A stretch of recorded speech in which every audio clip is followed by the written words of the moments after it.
Welcome to the Echo Sportscast number 42. I'm Paul McLean. And I'm Dave Dale.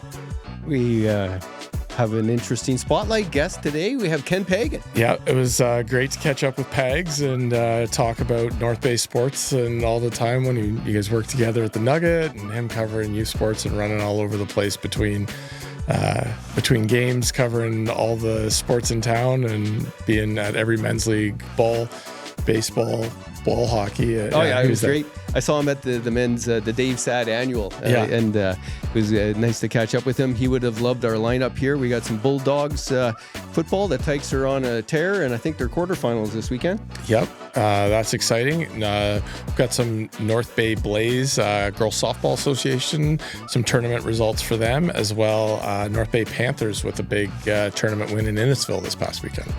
We have that, plus we have the triathlon, the Kiwanis Triathlon, and the Canada Day Road Race results.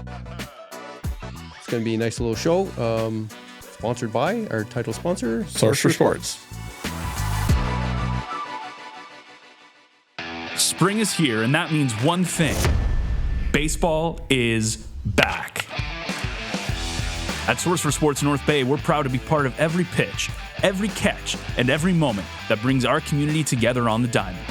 Whether it's outfitting little leaguers for their very first game, helping local teams suit up for the season, or simply sharing a love of the sport, we're here for it. We're more than just a sports store. We're neighbors, coaches, teammates, and fans. And we're proud to support the leagues, schools, and families who make North Bay's baseball scene so special. Wherever your sports journey takes you, make sure you visit Source for Sports North Bay at 1321 Fisher Street so we can help you along your way. So the North Bay Bulldog Tykes, I think they've won 5 in a row. They're hot. And they got the quarterfinal this weekend. I'm not sure where it is or who it's against. It's not on the schedule, of course. But there is 2 other games this Sunday. I think the Bantams are playing in the JVs. 1 and 3 o'clock on Sunday. So, and that's at Omischl? Yeah. At Omischl. So at the Mike O'Shea Field. They always do a great job. I know they usually have a barbecue and they play the music and get everybody there. So if you're looking for some football, get a fix, head down on Stands are always Sunday. full. Yeah. It is. It's great. Really well supported, and they do a great job. If we find out in the meantime about the Tykes and when they're playing their quarterfinal, we'll add that in our description. Moving on, we've got North Bay Blaze Girls Softball Association. They had teams away at tournaments. So the U13s were in the Barrie Storm tournament. And while they weren't able to pick up a win, this was kind of some of their first games of the season. They were able to improve all through the weekend and got some valuable experience. So they'll be back on the field here and getting ready for their next tournament, which I think is in Oakville. The U17 team, they were able to go 3-1, and they came home with the bronze medal at the Burlington tournament. And the U15 Blaze team, who were also in the Barrie Storm tournament, they went undefeated through the tournament and won gold. So congratulations, the Softball Association. We've been fortunate enough to work alongside them both at the store and with the Baseball Association, sharing a field at Kelly and Hanley. So, Kevin Trevine and Kirk Brown have been amazing helping us with, we share equipment wherever we can. It's nice to be working with them, and it's great to see the strides that they're making in the Softball Association. So. Oh, right on. Yeah, no, I bumped into Kirk at the men's tournament. He's still limping from taking that ball off of line drive from, what's his name? Damon Tobley. Yeah. He says it still hurts. He definitely, he got that one full square on the foot. So I've seen some nasty photos of what that toe looked like. I'm sure that thing's broken. So yeah. And you got to cover some of the senior baseball? Well, we got a little bit of video from Saturday. I went to the game that I knew that Kenny was playing in because I wanted to catch up with him. And the 2 North Bay teams were already out of it. Yeah. Friday was a bit of a rain out, and they had to have shorter games on the Saturday. Yeah. And there was some really strong competition. They didn't quite. There were some good games, but Jacob was like, "Well, that's the way it goes. You go from winning the tournament one year to wishing you're in the semis." Semis, yeah. Yeah, well, and that was quite crazy. So I was driving down to our tournament with Emmett for the U11s, and the weather was nuts. Like, it was raining so much, and checking our weather, I didn't know how Innisfil was going to be able to pull the tournament off. And by the time I hit Gravenhurst, the sky looked nice and bright, and then we got there, and the weather just kept changing on anything I was trying to look up. So fortunately, we were able to get our first game in, and then the game that came after us, I guess, had to be delayed, or they suspended it and started back up in the next morning. But yeah, we were able to have a great weekend. It was really exciting for us to see the boys. We really, like, they did great. We won all 5 games, so it was pretty dominant performance, some great pitching and hitting, and we were able to finish with the semis, beat Whitby 11-1 on Sunday morning, and then that put us in with North York for the finals, and 12-2 win. So the guys were really excited, and pretty special too for some of the younger kids that have been around for 4 years who were there when we got our butts kicked in Burlington and Bradford, and learned a lot about what was going on. And we've worked really hard, and to see that improvement on the field, to be going down and kind of whipping some other teams was nice. Oh, it's always nice to show people what North Bay can do. Yeah. Right? Yeah. So again, great tournament down there, a really amazing facility in Innisfil. I'd never been there. So they've got 2 ball diamonds that are kind of the right size to host almost every age. So the one, we had a pitcher's mound that were actually in play kind of behind our kids pitching. That'd be my only, but again, it's fair for both teams. So you've got to deal with that. Then they've got a nice new twin pad that is 20 years old, but looks brand new, with their YMCA. Interesting. And it seemed to have a full-size pool there for swimming, which is nice. And then a big soccer field. So really nice to see what you can do when the city gets behind your sports and has the facilities for it. It draws people in. And again, there were 8 teams in this tournament, and everybody was very happy with the way the event organizers ran it, and it was a lot of fun to be there. So it's a great weekend. Yeah, sort of related to that sort of discussion, but and not critique, but observations of what good planning looks like. Yep. Some of the guys, of course, in the men's tournament here in North Bay, you're playing at either the veterans, yep, or way over in the corner at the Omischl, and it's like a big disconnect. And eventually we'll get it together.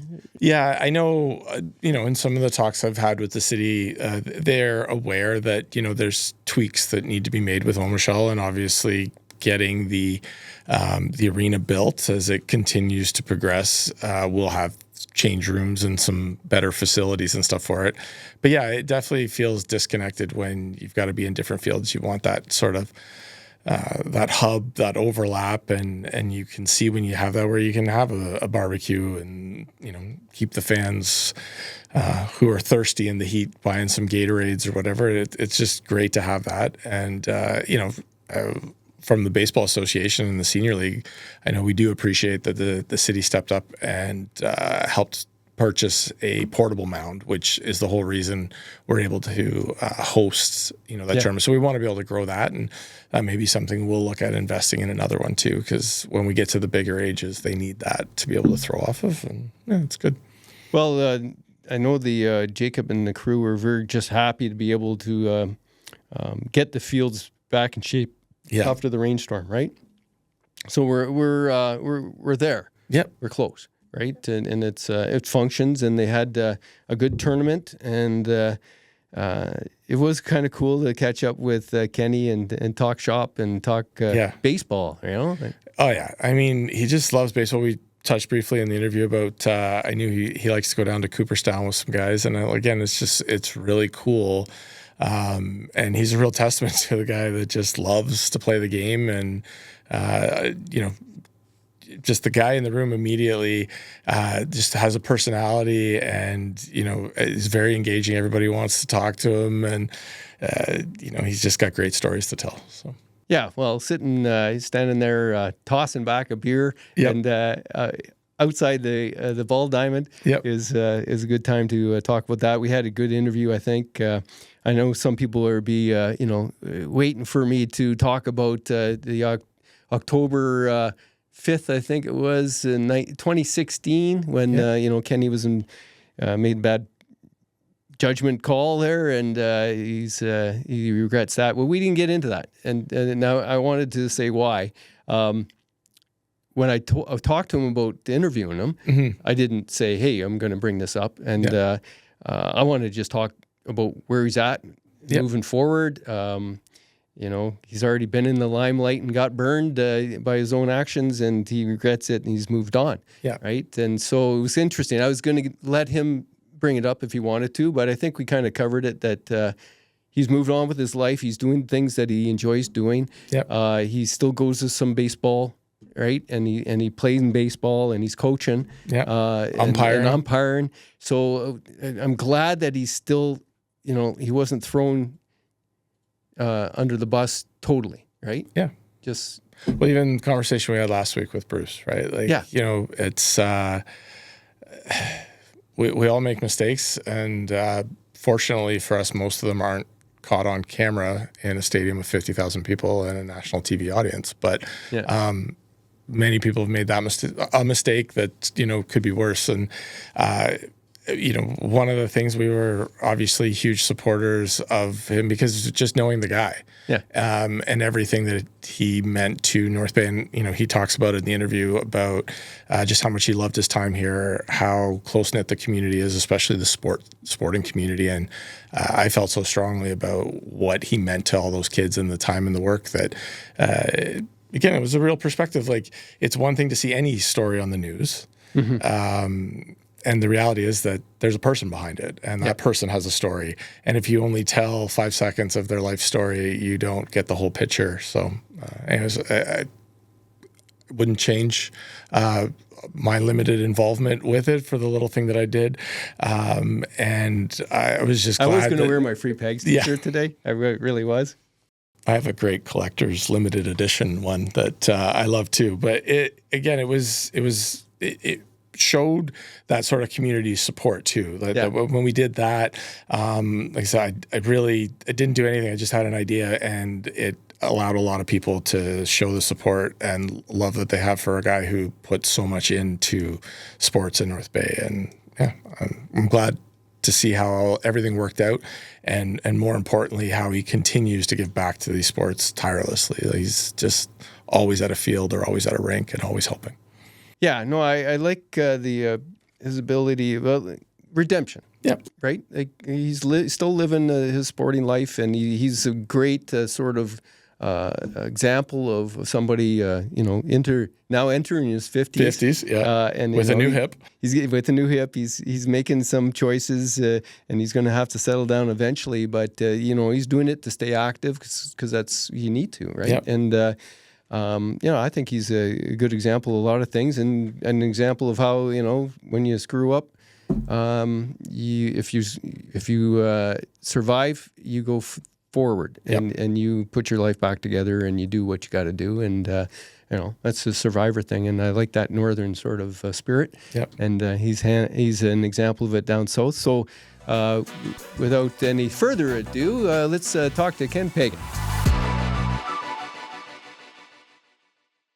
How long did you work as the Nugget sports editor?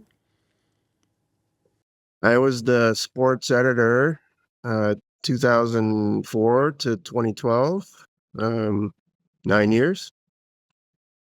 And very active in the sports community. You did a little bit of baseball coaching with, I think, Dave, eh? Dave Lyle and John Whittet. Coached the Stingers team with John Whittet for a couple of years as well, and coached House League. Those were fun times. I remember a good road trip. I had the late Murray Mulvihill with me. He coached with us as well.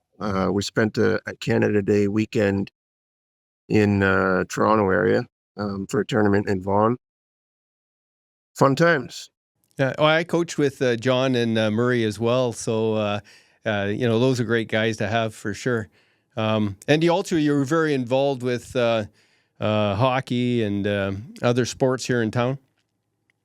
I think you probably held the record of how many nights a week that you played beer league. Yeah, that streak is still going. I'm still going 4 or 5 nights a week. But yeah, while I was there, I played a lot of hockey, company league, Powassan, pick up on Thursday nights, Friday afternoons. So ball hockey, lots of ball hockey. That's I know the men's league, as far as I know, actually has not come back. I know Graham Loyce is running the youth league, and they're really busy and doing a great job with Matt Pepin as well as helping out.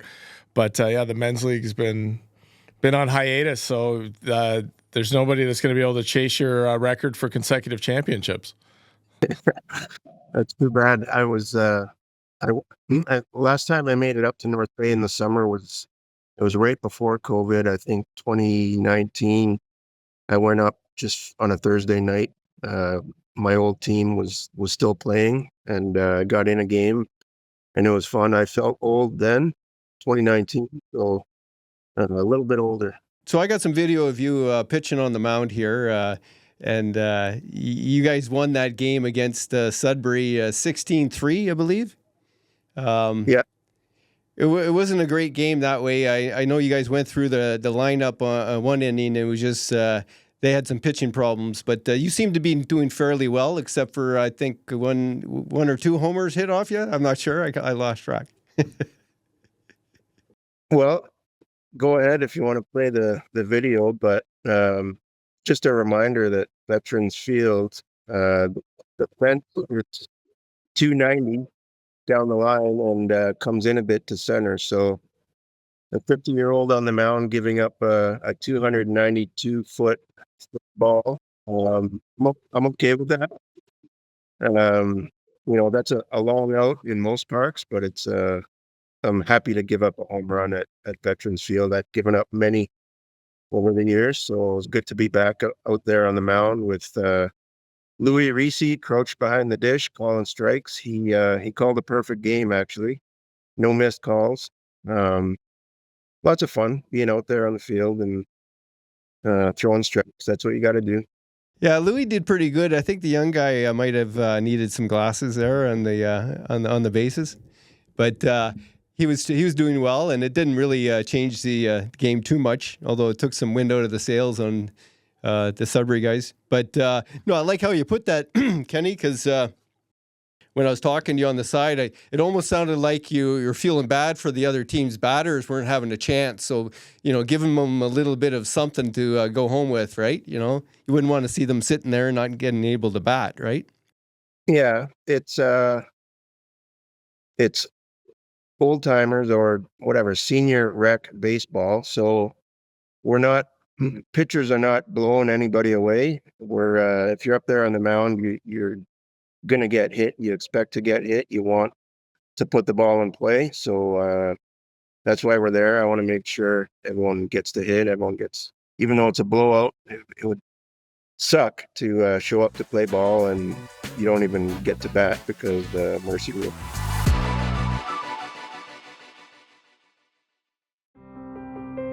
Dear North Bay, as a single mom and full-time student, life can feel overwhelming and budgets are always tight. But one thing I never question is how deeply I care about my community. When I began volunteering at the North Bay Regional Health Centre, I saw firsthand how much the healthcare system means to people, especially when life takes an unexpected turn. It made me think, what if it was my child, my parent, or my friend that was in need of care? That's when I realized I wanted to do more, to be part of something bigger than myself. I joined the I Give Monthly Club because even a small monthly gift can have a meaningful impact, helping ensure everyone in our community has access to the care they need right here at home. If you believe in strong, local health care, I hope you'll join me. Sign up at nbrhcfoundation.ca or call 705-495-8125. It's simple and it matters. With gratitude, Kim Cosgrove. North Bay's turning 100, and what a time to be here. From the buzz of the Heritage Parade to sunset concerts at the waterfront, the city is alive with celebration. And you know who's right in the middle of it all? Homewood Suites by Hilton North Bay. We're proud to be a part of this milestone moment. Whether you're coming home from a family reunion, planning a gathering with friends, or just simply making the most of everything the Centennial has to offer, our doors are open. Stay in a spacious suite that feels like home, with a full kitchen to cook in, room to relax, and a space to unwind after a full day of fun. Are you hosting something bigger? Our event spaces and amazing local partners like the Grand and Stock Transportation make it easy to bring people together. Best of all, they're just steps from the action. The fireworks, the food trucks, the music, the laughter, it's all right here. Celebrate 100 years of North Bay with us. Use code Centennial to save on your stay anytime this year. Be at home with Homewood Suites by Hilton North Bay. Join the party today at 495 Oak Street West or give us a call at 705-495-3000. With some results from this weekend's triathlon, the North Bay Triathlon, we've got the women's results here. So in the top 10, Jennifer Sagal, followed by Chloe Pop. In third, Natalie Eady. Fourth was Madison Whittet. In fifth place, Alicia Potsma. In sixth place, Alexis Madonia. And in seventh, Callie Baranowski. Eighth was Laura Wall. And ninth, Chantel Laxo. And in 10th place, Nell Vandermeer. I got some photos. I like to go to do that because of the photos. Yeah. It's excellent, at each of the different stages, but at that beginning when they're running into Olmsted Beach. Yeah. The transition period when they do it. I know I had an aunt that liked to do triathlons. Watched her do an Ironman in Muskoka once, and it's just incredible. And yeah, you see all the bikes and the quick change and trying to do it. Linda Holmes did a really good story coverage of that for Bay to Day. So if you're interested in that and getting a little bit of flavor, she talked to a lot of different participants. Yeah, and sort of did a really good story. So props to her. Yeah, no, very well run event. I know. My whole time here, there's always been one, and they do a great job, and they do a good kids one as well. So yeah, I was splitting wood that morning, so I didn't make it out there. For the men, I have the results. Clinton Lana Lampy in the men's 40 to 49 division was number one with a time of 1 hour 11 minutes and 38 seconds. And that's in second. We have in the 50 to 59 Michael Michaud. 1 hour 15. Ralph Deli Quadri in 50-59 was next with 1 hour 18, 27. We have Ethan Yates in the 0 to 29 group. He did 118. Some good times here. Luke Harvey in the 40-49. Henry Eisenberg 30-39. Joseph Postma. It doesn't really say who's local, but Joey Goche, Paul Fuzi, and Ed Malcolm were 8, 9, and 10, and they're in the 1 hour 23 range. So good event. A lot of people showed up. Good weather. It wasn't terrible bad tornado weather. Nope. Anyways. Yeah. Right? Nothing like they were calling for, because every time the weather seems to be, it's like the next great storm, and then it kind of fizzles. So I think what we're getting now is Sault Ste. Marie weather. And the saying in Sault Ste. Marie was, you don't like the weather, wait 15 minutes, right? Because you never knew it was coming off Lake Superior, right? So I guess we're into that. So that was a good thing. Like I say, Bay to Day had a good story by Linda Holmes. Check that out. The other event that was happening in Canada Day was the Canada Day Road Race. But I'll go through the first to third in the junior males. We have Gene O'Halloran, Ryan Brereton, and Emmett Reed. They're all in the 19, 20, and 21 minute finishing. In the Masters division, and first was Mark McLeod, followed by Pierre Dumont and Michael Stemp. Submaster, and I'm not sure what that means, but Sean Kerr was first and Adam Lalone was second. Senior male, we have Mikhail Blaine Rogers, 21 minutes, 25 seconds.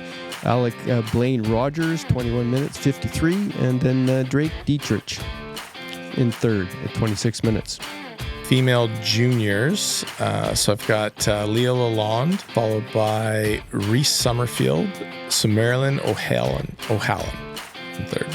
So I got a master female list of Reva O'Halloran. It seems like the whole family was there. Laura Wall and Cindy Strain. 27 minutes, 28, and then 39. The senior female, I have Victoria Desfosa, Lisa Grassi, and Emma Ringette. And the veteran females, we got Shawnee Yeoman Sills, Emily Wall, and Carmen Cockerline.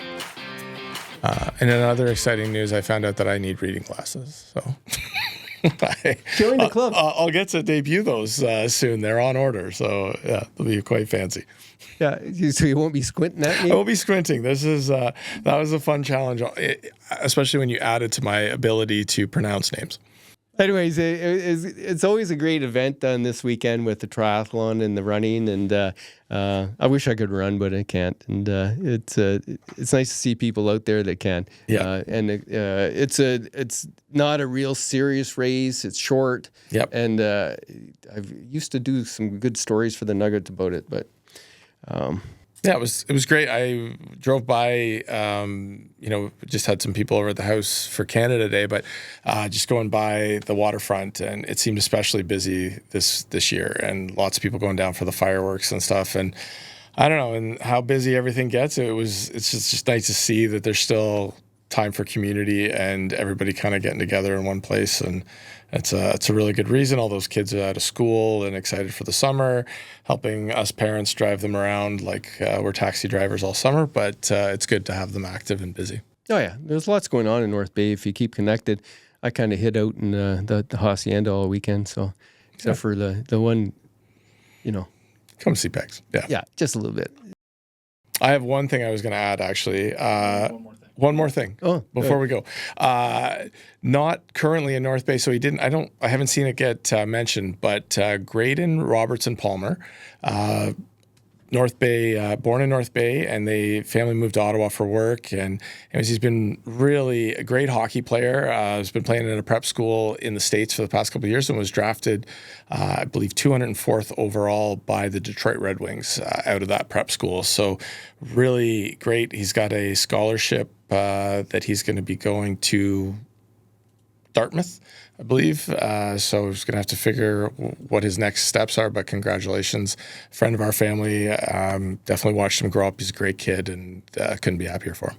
Yeah, congrats. That reminded me of, we got some feedback from our Bruce Downey interview, one of our better viewed interviews, actually. I think he has a lot of people that appreciate what he does, and it was a good interview.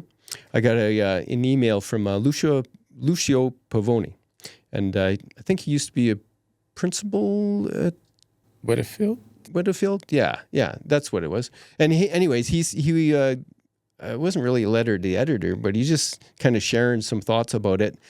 And he said that Bruce brings an oh shucks attitude to guidance counseling, and he truly helped many students from entering the dark side.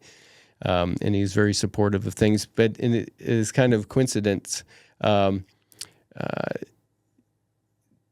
Those years, the Whitfield won the Triple Crown in sports, right? And it was a big deal. And on top of their arts programs and a few other things, sports was very, very important up there before they blew the school up and shut it down.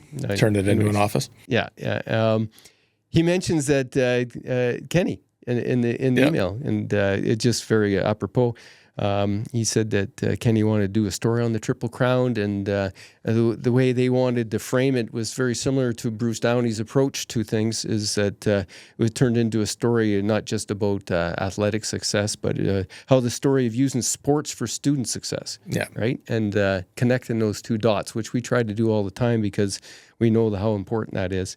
It was nice to get some feedback. If it's something that we do or say, and or people that we cover, reminds you of something, please share the story. We'll read a little bit about it on here. If it's stuff that you don't want me to read, you better say it's off the record, because I'm just a sports reporter, right? He also said, and it's kind of a PS, that he appreciated us mentioning, even in passing, like when the NDA soccer was going on, there was quite a bit of lopsided scores that just seemed a little bit out of character for a sportsmanship type of thing. Yeah. And he noticed that, right? And he said it's very much appreciated because it's, we got to stay on top of these things and not let and these aren't his words, but the competitiveness of sports to get in the way of sportsmanship. Yeah. Right. So you don't need to be 17-1 in any teams. That just doesn't need to happen. Yeah. There's a fine line between, not handing out participation awards to everybody and, not and always then dunking on a team that can't handle it. Yeah. Those, been in those situations. I've been on both sides of it. And you hope that the other team finds a way to maybe give their kids that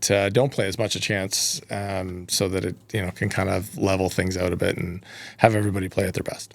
Well, the connection to the game that Kenny won pitching there 16-3 against Sudbury. Yeah. And we talked about how, it's they dialed down a little bit of their competitiveness and just sort of the other team certainly was struggling. Yeah. But it was Sudbury. Yeah. So, still who cares? Give it to them. Let's turn the screw just a little bit before you let off. So. It's different when you're, full on adults there once in a while. Yeah. But anyways, that's our show for the week. That's our number 42. Enjoyed it? I enjoyed it. Enjoying summer and gonna head back out. So thanks for watching. Anybody involved with golf? We want to see if we can't get some junior golf.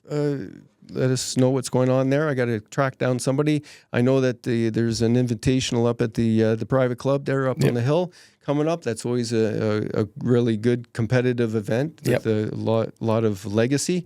And there's girls golf and ladies golf that's expanding. Yes. Right? So eventually we'll do some of that. Yeah, talking to Trista Bernier, so hoping to get her when we can line up the schedule because the club is, I know, really trying to grow and create a bit of a mentorship program with the younger golfers, match them up with, some of the ladies that have been up there for a while that have more experience and just help them understand the game and the etiquette and, how great it is to be involved. I know I can speak that my wife has really picked up golfing lately, and at first was maybe hesitant because didn't think she was a very good golfer, and I think she didn't realize that a lot of people aren't good golfers. That doesn't stop them. So she's enjoying it, and the more you play and the more you try, are you any good? I am not, but I know how to fit in. I'm really good at a scramble. There's a role for everybody on a scramble. Exactly, yeah. So, but no, it's great. I think it is one of those things that. It's one of those sports that you can do for a long time, and it can become an intergenerational thing where you get to do it with the family. So, definitely enjoying it, and I saw a post by Greg Richardson. Yeah, and his son got his first I did see hole that in too. one. Yeah, right. So you get to share those moments with each other after golfing for many years. Yeah, and that's what we're talking about here. Connecting the generations and enjoying sports. Yeah. Right. So there you go. That's the show. Number 42. I'm Paul McLean. I'm Dave Dale. Have a good day.